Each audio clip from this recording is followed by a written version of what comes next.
뭐 봤더니 모공 관리 키워드도 검색량이 높고, 모공 축소 시술, 레이저, 수축, 모공 치료, 모공 피부과, 모공 주사, 뭐 이런 키워드들이 되게 많이 있네요. 이 검색량을 보면 여러분들은 결핍이 느껴지나요? 지금 이 키워드들이 어떤 대안으로 빠지고 있는지 보이세요? 모공은 관여도가 높으니까 어설픈 대안으로는 안 될 것 같아서 피부과 쪽으로 다 빠지고 있잖아요. 수요가 있는 거를 파악했으면 이 수요를 내 걸로 땡길 생각을 하는 거죠. 그게 제가 말하는 채널 물길의 시작입니다.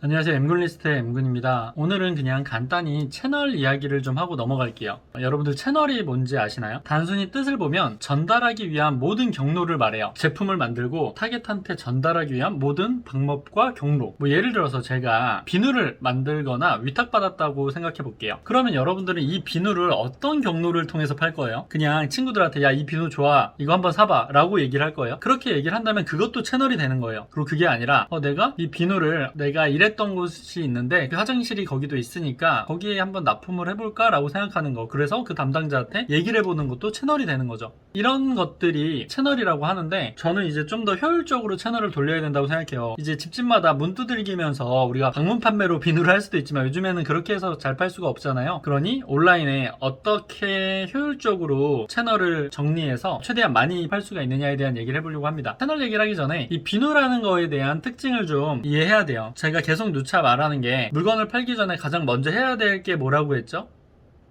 결핍 찾기예요. 이 비누를 쓸 사람들의 결핍을 찾아야 돼요. 여러분들 비누 왜 써요? 원초적으로 들어가면 두 가지 정도 있을 텐데, 건강이랑 인정의 욕구 때문일 거예요. 제가 이야기하는 맹슬로우의 3대 욕구, 온라인에 맨 밑에 안정의 욕구, 두 번째 생리적 욕구, 그 세 번째가 인정의 욕구인데, 원래 매슬로우의 5대 욕구라고 있었어요. 5개가 되는데 저는 그게 온라인에 안 맞기 때문에 3단계로 줄이고, 그리고 안정의 욕구와 생리적 욕구를 바꿨죠, 순서를. 왜냐면 생리적 욕구는 80년대 시기에는 사람들이 먹고 생존하는 게 되게 어려웠으니까 그런 게 되게 중요한 밑바탕인데, 요즘에 굶어 죽는 사람이 누가 있어요? 그러니까 생리적 욕구보다는 이제 질병이나 죽음에 대한 공포가 밑에 더 깔리고, 그게 보장됐을 때 좀 더 잘 먹고 잘 자고, 그런 생리적 욕구가 그 다음에 온다라고 생각을 한 거죠. 그래서 아프지 않기 위해 위생적으로 쓰는 비누와 아름답게 보이기 위한 피부 관리용 비누, 여러분들이라면 이 두 가지의 비누 중에 어느 게 더 가치가 높다라고 생각하세요? 가치라고 표현하면 여러분들 좀 어려울 수 있으니까 좀 더 쉽게, 깨끗하게 잘 닦이는 비누와 모공이 작아지는 비누, 어느 게 더 비싸게 팔릴 수 있을까요?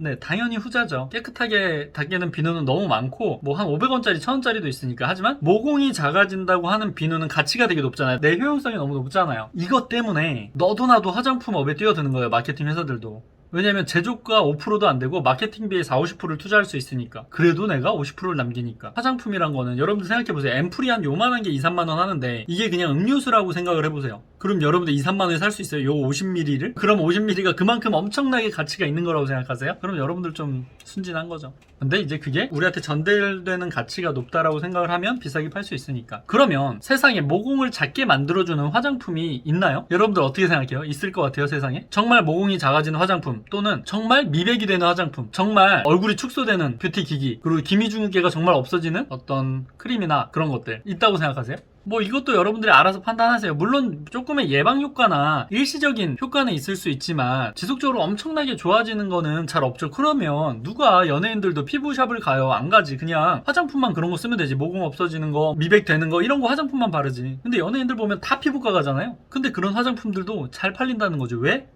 사람들의 결핍이 깊으니까. 그냥 화장품 시장은 가치성이 높기 때문에 많아질 뿐이라는 거죠. 자, 우리도 돈을 많이 벌어야 되니까 모공이 작아지는 비누를 소싱했다고 생각해 볼게요. 뭐 모공이 작아지든 안 작아지든 아무튼 비누를 소싱했어. 자, 이제 그럼 어떻게 팔 거예요, 여러분들? 다시 누구한테 파는 게 비싸게 팔아도 그 사람이 살 것 같아요? 결핍이 깊은 사람이겠죠. 두 명만 비교를 해볼게요. 70대 노인분한테 팔까요? 아니면 20대 여자분한테 팔까요? 모공에 대한 결핍이 누가 더 깊을 것 같아요? 당연히 20대 여자겠죠? 뭐 그렇게 타겟을 정해야 되는데, 모공 때문에 결핍이 크고 외모에 대한 관여도가 높은 사람일 거예요. 저는 뭐 20대 후반의 여자나, 남자도 요즘 관리하는 시대니까 30대 초반의 남자를 잡고 싶은데 둘 중에 선택을 해야 돼요. 누구한테 팔고 싶은지. 왜냐면 이제 우리가 여러분들 타겟 잡으라고 하면 가장 제가 어이없는 게, 저는 타겟이 20, 30대 남자입니다. 뭐 이런 건 타겟도 아니야. 그냥 모든 사람이 많이 사줬으면 좋겠다는 욕망만 있는 거죠. 타겟팅을 정확하게 해야 돼요. 그런 다음에 그 사람이 어디에 있는지로 플랫폼을 찾아야 돼요. 뭐 카페든 커뮤니티든 뭐 어떤 거든 간에. 저는 20대 후반에 모공이 점점 신경 쓰이는 여자로 잡을게요. 왜냐면 이제 어릴 때는 모공 신경을 많이 안 쓸 수도 있으니까. 그러면 이제 바로 그들이 모인 카페나 커뮤니티 가서 홍보를 하나요? 안 되지. 팔리지도 않은 뿐더러 욕만 먹을 거예요. 그래서 저는 감으로 그런 수요가 모공이 작아졌으면 좋겠다고 생각하는 사람들이 많다는 걸 알고 있지만 여러분들은 잘 모를 수 있잖아요. 검색 결과를 한번 확인해 볼게요. 뭐 봤더니 모공 관리 키워드도 검색량이 높고 모공 축소 시술, 레이저, 수축, 모공 치료, 모공 피부과, 모공 주사 뭐 이런 키워드들이 되게 많이 있네요. 이 검색량을 보면 여러분들은 결핍이 느껴지나요? 지금 이 키워드들이 어떤 대안으로 빠지고 있는지 보이세요? 모공은 관여도가 높으니까 어설픈 대안으로는 안 될 것 같아서 피부과 쪽으로 다 빠지고 있잖아요. 수요가 있는 거를 파악했으면 이 수요를 내 걸로 땡길 생각을 하는 거죠. 그게 제가 말하는 채널 물길의 시작입니다. 자, 피부과를 가면 효과는 있을 거 아니에요? 근데 피부과를 가는 사람의 결핍을 또 찾는 거죠. 우리는 결핍의 결핍을 찾으니까. 그러니까 결핍이 원래는 이제 모공에 대한 결핍인데 그걸 해소하려고 피부과를 가는데 그 피부과에 대한 결핍도 찾는 거야. 피부과를 가면 효과는 있긴 하겠죠. 근데 아프고 돈도 많이 들고 귀찮기까지 하잖아. 집에서 그냥 비누로 모공 관리하면 안 돼? 라고 얘기를 하는 거죠. 그리고 우리 비누가 만약에 뭐 한 19,900원밖에 안 해. 그럼 결핍이 깊으니까 대안이 별로여도 살 수 있는 거죠. 이게 제가 예전에 말했던 뭐죠? 욕구 깡패에 해당되는 거죠. 결핍이 깊으면 대안이 별로여도 된다. 여기까지 생각을 했으면 우리가 저 피부과로 빠지는 키워드들이나 그런 온라인의 수요들을 블로그, 카페, 파워링크, 파워 컨텐츠, 뭐 지식인 등을 통해서 내 쪽으로 물기를 잇게 할 수 있는지, 혹은 피부과에서 시술하는 기기를 모공 관리 기기, 홈케어로 쓰는 건 뭐가 있는지, 그럼 내가 홈케어를 해도 괜찮고, 혹은 그 기기 키워드를 또 비누로 물기를 이쪽으로 빠지게 할 수 있는지를 생각하는 게 기본적인 채널 전략이에요. 제가 좀 전에 한 거는 접촉 지점을 좀 가깝게 한 거고요. 접촉 지점을 조금 넓게 할 수도 있어요.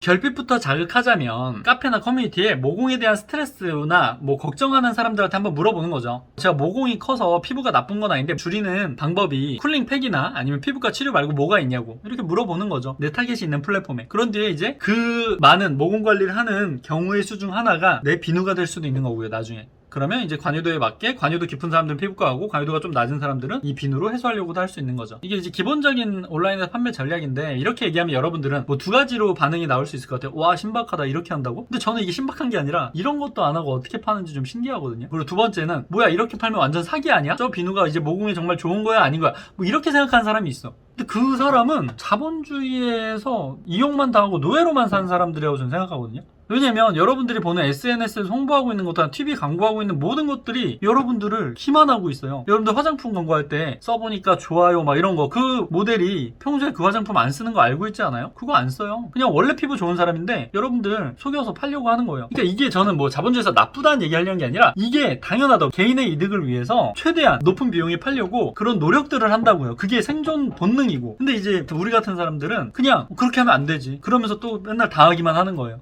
자기는 한 번도 판매자 입장에 서서 노력할 생각을 못하고. 저는 그게 좀 답답해요. 여러분들이 좋아하는 비싼 화장품이나 아니면 진짜 이 화장품은 좋다고 생각하는 거, 재료 성분이나 이런 거 요즘에 그런 어플 같은 데 가면 확인할 수 있잖아요. 그거 그대로 제조 공장에 전화해서 만드는 거 최소 견적 한번 받아보세요.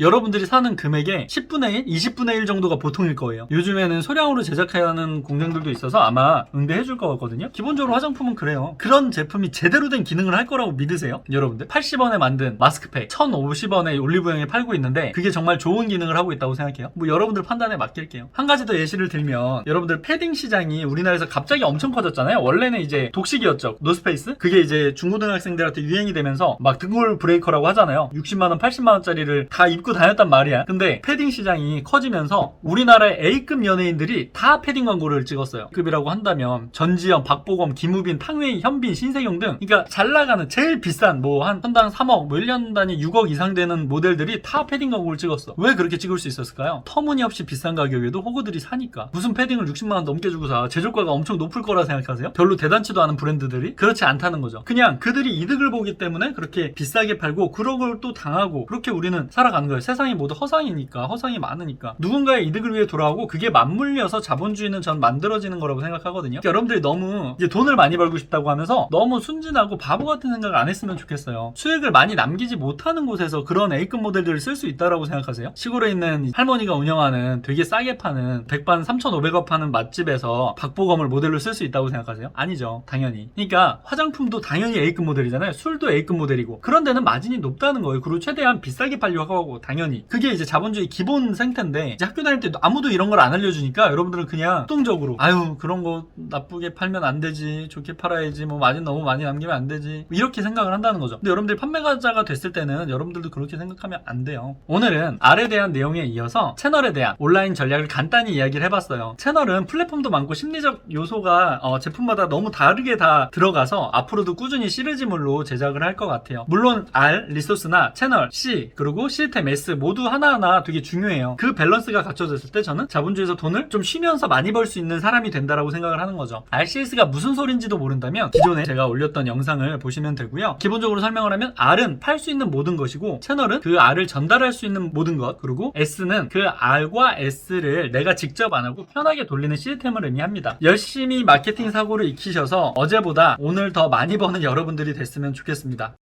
그리고 제가 오프라인 마지막 강의를 준비하고 있는데요. 6년간 해온 건데 마지막 강의예요, 이번이. 관심 있으신 분은 OT에 참여를 해보시기 바래요. 관련 내용은 아래 링크로 남겨두도록 하겠습니다. 저와 교육생들이 이때까지 어떤 결과를 남겼고 또 월천을 넘긴 사람들은 앞으로 어떤 방향으로 가야 되는지, 그리고 당신은 자본주의에서 노예 해방을 할 수 있는 사람인지를 점검하는 시간이 될 것 같아요. 궁금하신 분들은 참여하셔서 더 나아갈 수 있는 기회가 됐으면 좋겠습니다. 감사합니다.